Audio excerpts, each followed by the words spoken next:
Ada dua jalur agar kita bisa mendaftar sebagai pasangan kepala daerah di ajang Pilkada serentak 27 November 2024. Jalur apa saja? Ayo kita bahas.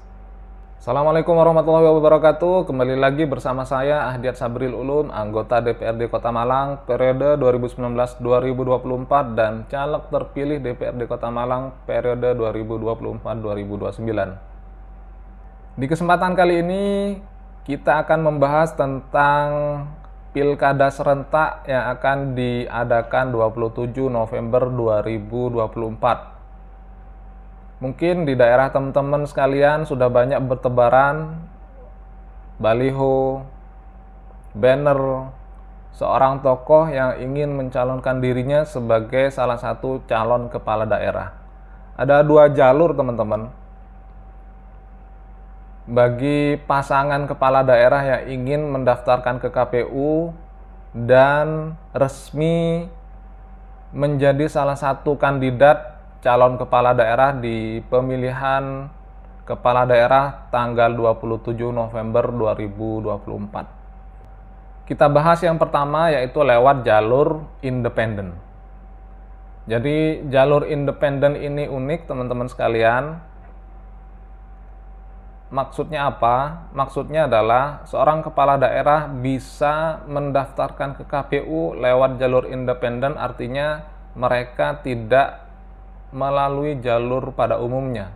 Ya, jalur pada umumnya yaitu jalur via partai politik. Dan kemarin tanggal 12 Mei 2024 KPU sudah membuka pendaftaran via jalur independen. Dan memang pendaftarannya dibuka lebih awal oleh KPU karena ada berkas yang perlu diverifikasi. Seperti di Kota Malang, kami kemarin membaca berita bahwa KPU menerima 2 calon kepala daerah dari jalur independen. Syaratnya apa? Syarat dari KPU Kota Malang yang ditetapkan di sini di dalam berita, wajib membawa berkas, ya, persyaratan dukungan dari masyarakat sebesar 7,5% dari jumlah DPT. Kira-kira di Kota Malang itu ada 600 ribuan. Ya, kalau 7,5%-nya di sini teman-teman dari jalur independen membawa minimal, ya, berkas dukungan dari masyarakat berupa KTP dan form dukungan itu sebesar 48.882 berkas dukungan. Jadi mereka mengumpulkan ke KPU sebesar itu minimal, lebih tidak apa-apa. Tapi kalau kurang maka itu tidak bisa, ya, tidak diperbolehkan, dan bahkan bisa jadi tidak memenuhi syarat. Mengapa jalur independen ini dibuka lebih awal, teman-teman sekalian? Ketika pendaftaran sudah dibuka, ya, pasangan calon independen sudah mendaftar, KPU akan memverifikasi berkas yang dikirimkan oleh calon tersebut. Jadi itu alasannya mengapa jalur independen dibuka lebih awal. Baik, teman-teman, untuk selanjutnya kita akan membahas jalur yang kedua, ya. Pasangan kepala daerah bisa mendaftar ke KPU lewat jalur partai politik.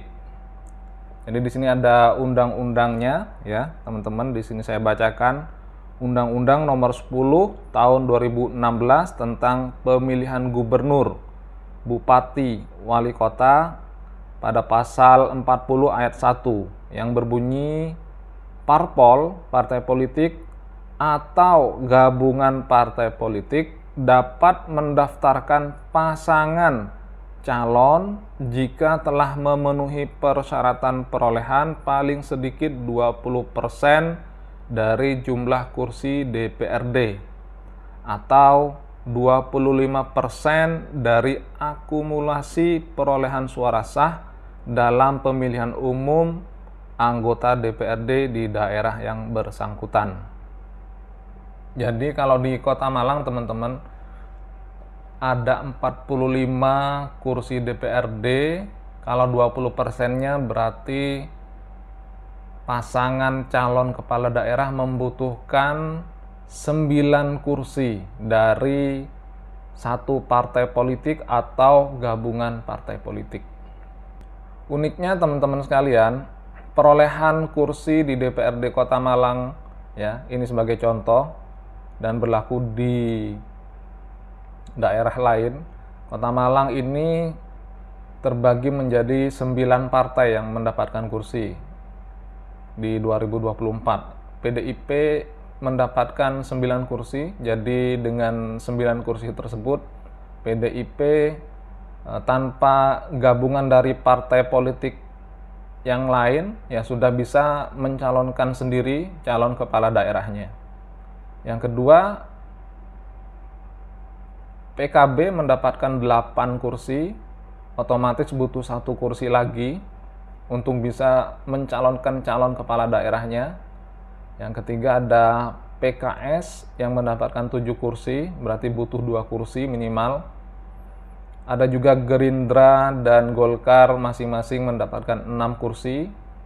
Jadi masih butuh 3 kursi untuk syarat minimal mencalonkan ya calon kepala daerahnya. Dan juga partai yang lain ada Partai Demokrat dengan 3 kursi. Ada Nasdem 3 kursi, PSI 2 kursi, dan PAN 1 kursi. Masing-masing partai politik yang tidak memenuhi 9 kursi, teman-teman sekalian, itu bisa berkoalisi, berkoalisi dengan partai lainnya, sehingga jumlah minimal 9 kursi bisa menjadi golden ticket pasangan partai politik untuk mencalonkan calon kepala daerahnya. Jadi di wilayah kami di Kota Malang sudah banyak bertebaran calon kepala daerah, dan tentunya karena keterbatasan jumlah kursi yang ada, pastinya tidak semua calon yang menebar baliho maupun banner yang bertebaran di daerah kita di Kota Malang menjadi pasangan yang akan bertanding ya di perhelatan Pilkada 2024 nanti. Tergantung dari partai masing-masing. Jadi partai berhak merekom pasangan ya, merekom pasangan ketika mereka sudah minimal mendapatkan koalisi 9 kursi atau bisa full dari satu partai 9 kursi. Itu bisa langsung memberikan rekomendasi kepada salah satu calon kepala daerah. Sedangkan untuk tahapannya sendiri dari jalur partai politik ya teman-teman, itu baru dibuka di bulan Agustus. Jadi di sini KPU akan mengumumkan pendaftaran pasangan calon tanggal 24 sampai 26 Agustus.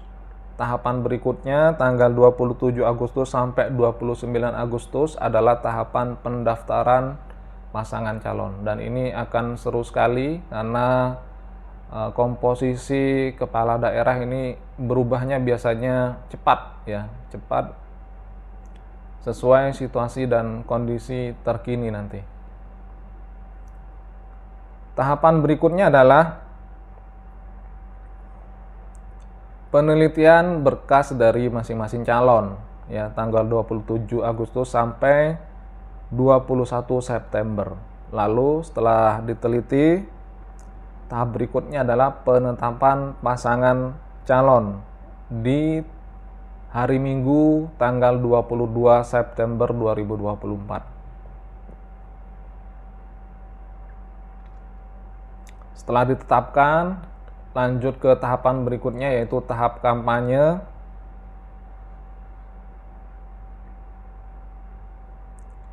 Yang dimulai tanggal 25 September 2024 hingga 23 November 2024. Lalu ada masa tenang di situ. Setelah masa tenang baru ke tahap berikutnya, tahap pemilihan kepala daerah tanggal 27 November 2024. Setelah itu, tahap ketujuh yaitu penghitungan dan rekapitulasi suara tanggal 27 November hingga tanggal 16 Desember 2024. Itu tahapan-tahapan dari pilkada serentak yang akan diadakan di Indonesia, teman-teman sekalian, baik yang mendaftar dari jalur independen dan sudah dibuka pendaftarannya tanggal 12 Mei kemarin, maupun yang mendaftar via jalur partai politik. Jadi sekarang ini adalah masing-masing calon berusaha untuk mendapatkan rekomendasi dari partai politik agar dia terpilih sebagai salah satu calon kepala daerah. Kami doakan mudah-mudahan pilkada serentak ini berjalan dengan aman, lancar, dan sesuai dengan apa yang diharapkan oleh masyarakat dan mendapatkan pemimpin yang lebih baik dari masa ke masa. Mudah-mudahan konten ini bermanfaat, dan jika ada pertanyaan bisa komen di akun YouTube saya, Ahdiat Sabril Ulum. Dan sampai jumpa di konten berikutnya. Assalamualaikum warahmatullahi wabarakatuh. Dadah.